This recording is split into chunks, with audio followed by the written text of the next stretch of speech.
Most people spend their lives trying to change what they do, thinking that if they can just get their actions right, they'll finally become who they want to be.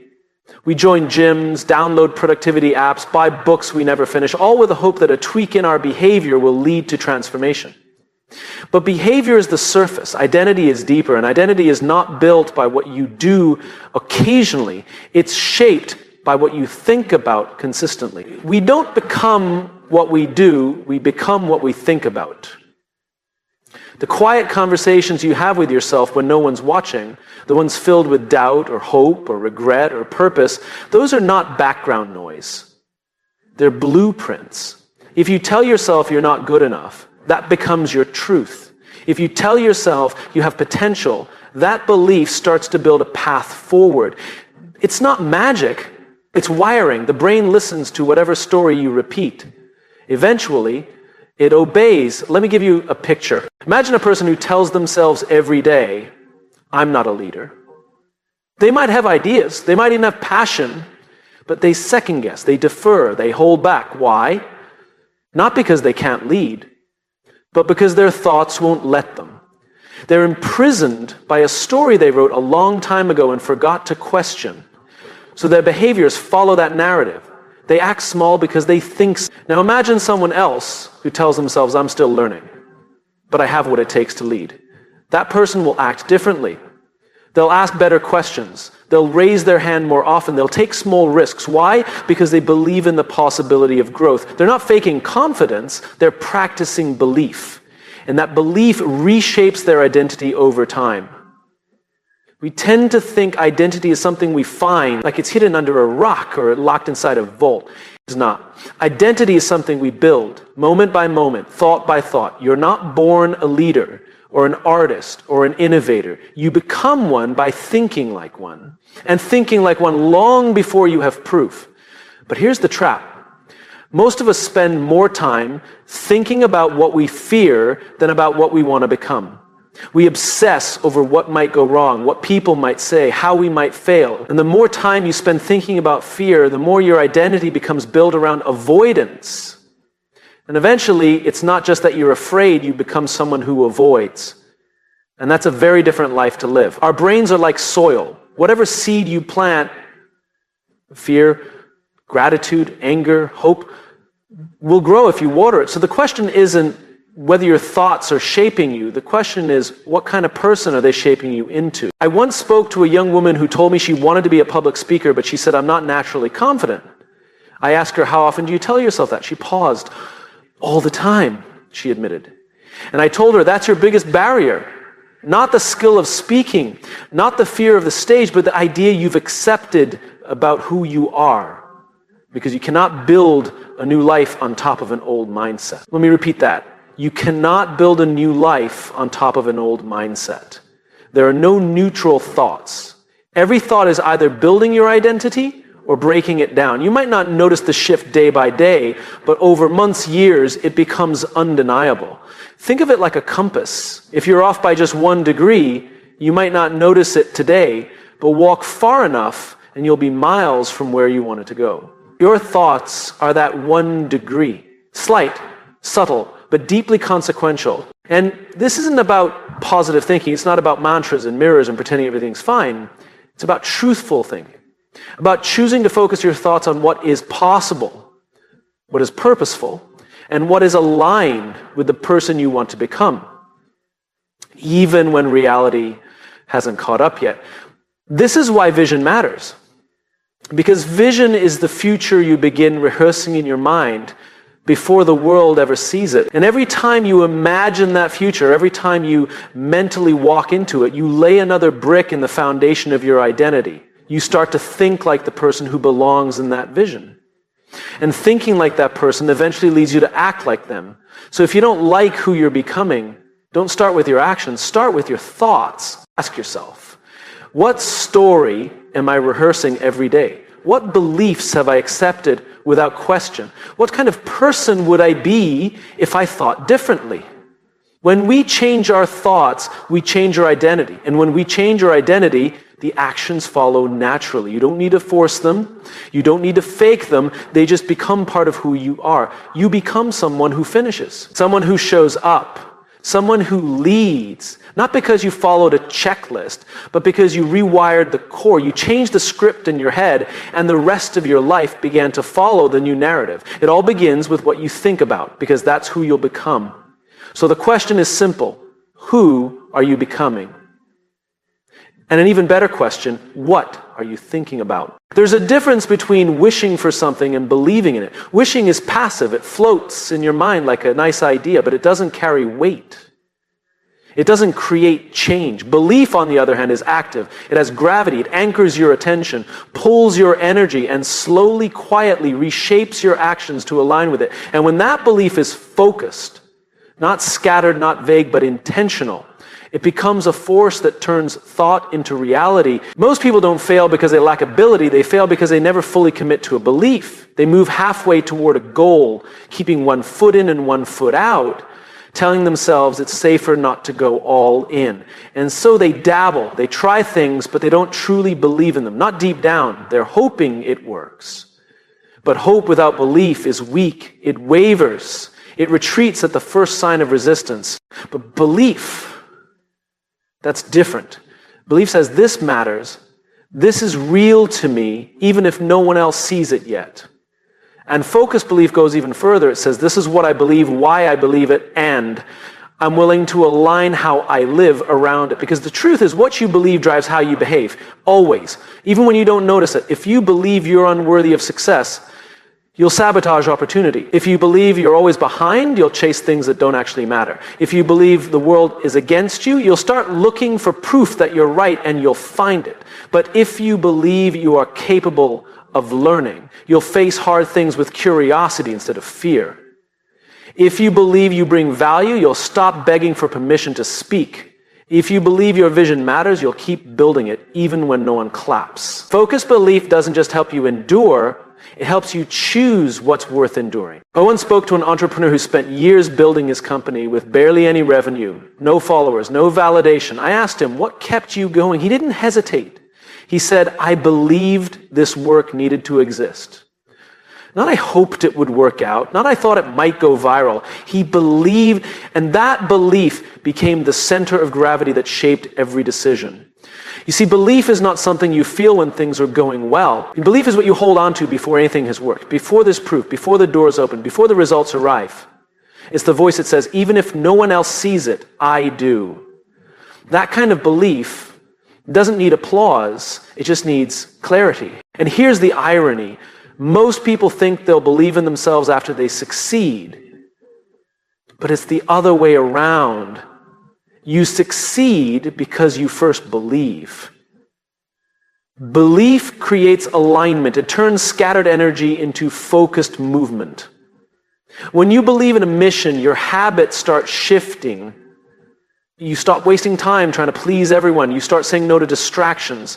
You begin measuring your day not by how much you did, but by how close you moved toward what matters. But unfocused belief, that's dangerous too. When you believe the wrong things rooted in fear, scarcity, comparison, you still get alignment, but it's alignment in the wrong direction. You might become incredibly good at playing small. You might become disciplined in your self-doubt. Because belief, focused or not, always grows roots. That's why you have to be intentional about what you believe. Ask yourself, is this belief serving me? Is it making me more courageous, more honest, more alive? Or is it making me shrink? If your belief system is built around staying safe, staying liked, or staying small, you're not building a life, you're building a prison. Focused belief, by contrast, frees you. It gives you a center, a reason to keep showing up even when no one is watching. It helps you weather disappointment. Because you're not chasing approval, you're building something you believe in. That's why some people can fail again and again and still get back up. It's not because they're stubborn, it's because their belief is focused on something bigger than results. Belief also clarifies identity. When you believe in a vision, you begin to ask, what kind of person do I need to become to make this real? You don't just dream about outcomes, you think about character. You start aligning your choices with a person who belongs in that future. That's how real change begins, not with discipline alone, but with belief that fuels discipline. Think of belief like the frame of a house. If the frame is weak, it doesn't matter how beautiful the paint is, it's not going to stand. But if the frame is strong, even the storms won't shake it. Focused belief is your internal frame. It holds your mission steady while the world outside changes. And the stronger that frame, the more clearly others will see what you stand for. That's another hidden gift of belief. It's contagious. People are drawn to clarity. They follow conviction. They respond not to volume, but to alignment. When someone really believes in what they're saying, you can feel it. It's not loud. It's not forced. It's steady. And that steadiness gives people something to trust. So don't wait for someone else to believe in you. That's not where it starts. Belief is not given, it's chosen. And once you choose it, you begin to shape a life around it. Not instantly, not perfectly, but intentionally. And the more intentional you are about your belief, the more your actions begin to reflect it. And the more your actions reflect it, the more your reality shifts to match what you once could only imagine. You don't become what you want, you become what you believe. And belief is a choice you make every single day. Most people underestimate the true cost of negativity. We think of it as something that just makes a bad day worse, something annoying or inconvenient. But it's much more dangerous than that. Negativity doesn't just ruin a moment, it reshapes your mindset. It subtly rewires how you see yourself, how you see others, and how you see the future. And the worst part? Most of us don't even notice it's happening. And we think we're just being realistic, but we're not. We're being ruled by fear disguised as wisdom. Every negative thought you tolerate comes with a price. The price is your energy, your potential, your ability to act with clarity and courage. And over time, the price becomes even greater. It becomes your identity. You cannot entertain thoughts of failure every day and expect to feel confident when it matters. You cannot surround yourself with people who constantly complain and expect to stay inspired. And you cannot allow your inner dialogue to be driven by doubt and still believe you're building a meaningful life. That's not how the mind works. It listens to every word you say to others and to yourself. And it doesn't distinguish between truth and repetition. It believes whatever you tell it most often. Negativity may feel familiar. It may even feel safe. But it's slowly building a life you never wanted. It talks you out of the very actions that would move you forward. It tells you to wait, to hold back, to protect yourself from disappointment. And it dresses all of that fear up as logic. Why bother? It probably won't work. Someone else has already done it better. These are not questions, they're instructions. And when you follow them long enough, you build a pattern that becomes hard to break. I've met brilliant, passionate people who have done nothing with their ideas. Not because they weren't capable, but because they let negativity define the boundaries of their imagination. And when you let that happen, it's not just the idea that dies. A piece of you dies with it. The part that believes in what's possible, the part that dares to hope, the part that still wants to try. We talk about energy all the time as if it's unlimited, but it's not. Your focus, your belief, your resilience, these are limited resources. And negativity is one of the fastest ways to drain them. Every time you argue for your limitations, every time you dwell on the worst case scenario, every time you surround yourself with people who do nothing but complain, you are spending energy that could be used to build something better. You don't have to pretend everything is okay, but you do have to be honest about whether the story you're telling yourself is helping or hurting. Because negativity never shows up saying, I'm here to destroy you. It shows up quietly. It shows up as sarcasm, as criticism, as cynicism, as that voice in your head that says, don't get your hopes up. And over time, that voice becomes normal. It becomes the filter through which you see the world. But here's the truth. That filter is not fixed. You can change it. And it starts with awareness, with the courage to ask yourself, is this thought useful? Not is it true, because lots of true things aren't useful, Bad things might happen. You might fail. People might judge you. But focusing on those possibilities doesn't protect you. It paralyzes you with work. Growth begins the moment you take responsibility for your thoughts. It begins when you stop blaming your environment, your past, or your personality and start deciding how you want to interpret your experiences. Because between what happens and how you respond, there's a gap. And in that gap lives your power. Negativity tries to close that gap. It tries to convince you that your reaction is automatic, that you don't have a choice, but you always do. You can choose to see feedback as failure or as fuel. You can choose to see risk as danger or as opportunity. You can choose to see discomfort as a problem or as a path. Every single day, you're shaping your future with your thoughts. And if you keep planting seeds of fear, you can't be surprised when you grow a life full of doubt. But when you begin to plant something different, something hopeful, something constructive, something bold, you give yourself permission to become more than just a product of your past. And this isn't about toxic positivity. It's not about pretending life is easy or ignoring pain. It's about refusing to let your pain become your identity. It's about choosing to focus on what builds you instead of what breaks you. It's about acknowledging that even in the worst moments, there's still a choice to be made. And that choice matters. Some of the most resilient people I've met have lived through things that would crush others. But they made one crucial decision. They didn't let their pain turn into bitterness. They turned it into purpose. They took the same energy that negativity would have consumed and redirected it towards something better, something healing, something meaningful. Because the truth is, your mind is a garden. You don't get to stop weeds from growing, but you do get to decide what else grows alongside them. And the more intentional you are about what you plant, the less space there is for what doesn't belong. So take inventory of your thoughts. Pay attention to your internal dialogue. Look at your surroundings. Who are you listening to? What are you consuming? What voices are shaping the way you see yourself? These things are not passive, they are powerful. And if you don't choose what influences you, something else will. Negativity has a cost. And it's a cost far too high to ignore. It steals clarity, it dilutes purpose, it weakens courage. But when you see it for what it really is, not truth, but habit, you can begin to take that power back. You deserve a life built on vision, not fear, on hope, not doubt. And it all begins by paying attention to what you're feeding your mind. Because in the end, you don't just live the life you act on, you live the life you think about. We all want to do meaningful work. We want to build, to grow, to contribute something that matters. But most of us don't struggle with a lack of effort. We struggle with a lack of clarity.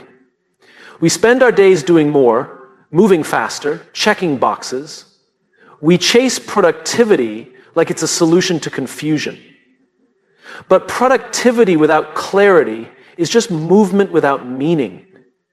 It's exhausting, and eventually it's empty. Clarity is not just about knowing what you want to do, it's about understanding why you're doing it. It's about defining the story you want to live in, not just the tasks you want to complete, because when your thinking is clear, your actions become purposeful. But when your thinking is cloudy, your actions become reactive. You start responding to pressure, not principle. And that's a dangerous way to live. We're told to hustle, to grind, to never stop moving, but no one tells us that the most important work often happens in stillness. That clarity is rarely born in chaos. It comes in moments of reflection. When you stop asking, what should I do next? And start asking, what actually matters here? Clarity is the quiet confidence that comes from alignment.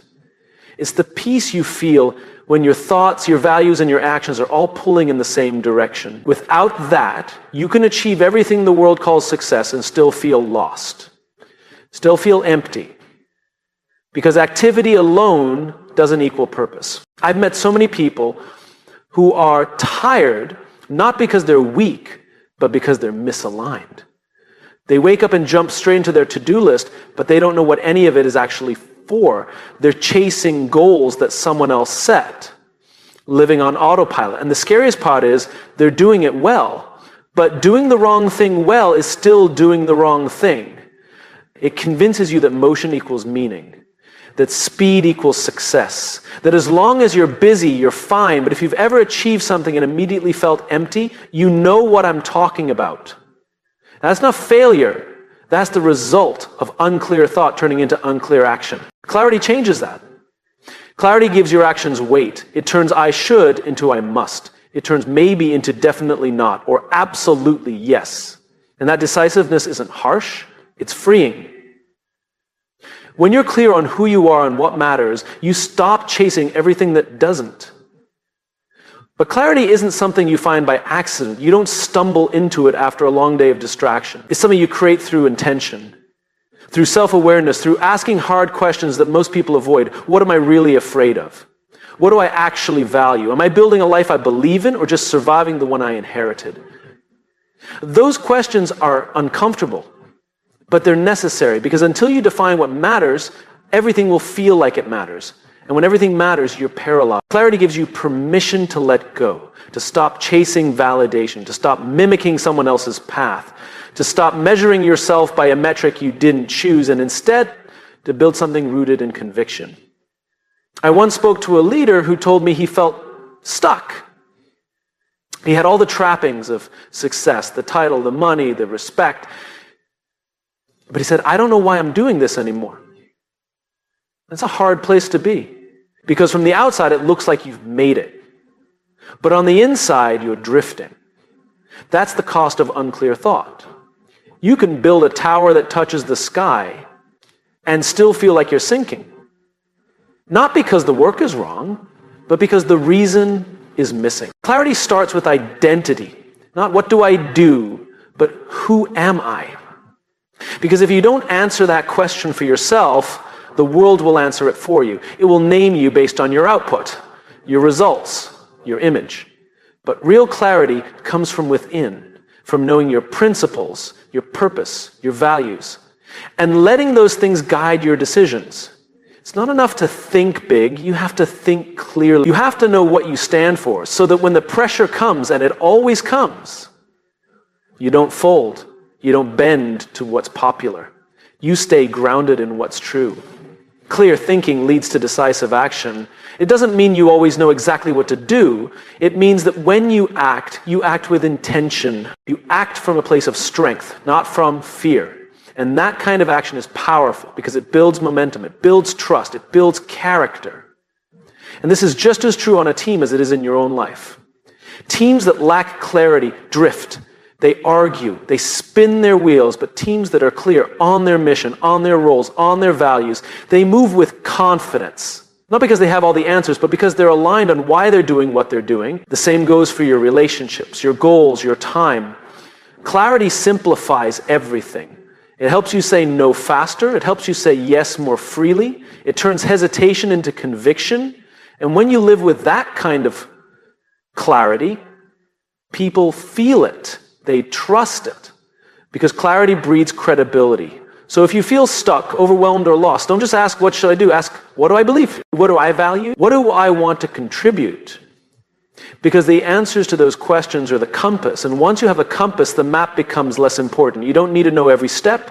You just need to know the next right one. And you find that step through thought, through vision, through decision to stop rushing and start reflecting. The clearest thinkers aren't the loudest. They're the ones who know where they're going and why. And they act. Not to impress, not to keep up, but to build something real. So slow down. Get still. Ask better questions. Not because clarity is a luxury, but because it's a necessity. Because in the end, the life you build is shaped by the actions you take. And the actions you take are shaped by the thoughts you trust. And nothing changes until your thinking does. Most people want change. They want to become more focused, more courageous, more resilient. But they wait for a breakthrough, a moment, an epiphany, something big enough to flip the switch. The truth is, transformation rarely comes in a flash. It comes in repetition. In small, consistent thoughts repeated over time, until they become part of who you are.